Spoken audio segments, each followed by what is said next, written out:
రాముడు కేవలము మనుష్యుడిగా జన్మించాడు. మనుష్యునిగా జన్మించకపోతే రావణ సంహారం జరగదు. అటువంటి రోజులలో తనంత తానుగా ప్రతిజ్ఞ చేసి నేను నరుడిగా వస్తాను అని 12 నెలలు కౌసల్య గర్భవాసం చేసి 12 నెలల తరువాత బయటికి వచ్చినటువంటి అవతారం రామావతారం. అందుకే అసలు రామావతారాన్ని స్వీకరించడంలోనే ఆయన యొక్క దయని లెక్క పెట్టడం ఎవరికీ సాధ్యం కాదు.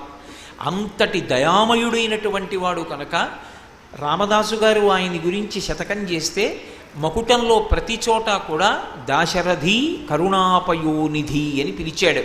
సముద్రం యొక్క లోతు తెలుసుకోవడం ఎంత కష్టమో రామచంద్రమూర్తి యొక్క దయని తెలుసుకోవడం కూడా అంత కష్టం. అంతటి దయామయుడై రామచంద్ర ప్రభువుగా అవతరించాడు. నేను 11,000 సంవత్సరములు ఈ భూమి మీద ఉంటాను. రావణ సంహారం అయిపోయినంత మాత్రం చేత అవతారాన్ని ఉపసంహారం చెయ్యను. ఎందుకు ఉండాలి 11,000 సంవత్సరములు అంటే 11,000 సంవత్సరములు ఈ భూమి మీద ఉండి రాజ్య పరిపాలన చేసి రామచంద్రమూర్తి యొక్క రాజ్యము ఎంత గొప్పదైందో లోకానికి నిరూపించాలనుకున్నాడు. మనం రామరాజ్యం అంటూ ఉంటాం. రామరాజ్యం కేవలం రాముడు పరిపాలిస్తేనే రామరాజ్యం అయితే ఇక రామరాజ్యం ఎప్పుడూ రాదు, మళ్ళీ రాముడు అవతార స్వీకారం చేస్తే తప్ప.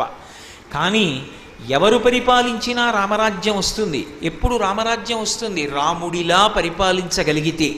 రాముడు పరిపాలించాడు అంటే ఎలా పరిపాలించాడు? శాస్త్రాన్ని ప్రమాణం చేసుకొని పరిపాలన చేశాడు. అందుకే మీరు రామాయణాన్ని పరిశీలనం చెయ్యండి. నేను ఇలా అనుకుంటున్నానని రాముడు ఎప్పుడు అనడు. పెద్దలు ఇలా అన్నారు కనుక శాస్త్రములు ఇలా చెప్తున్నాయి కనుక అంటాడు.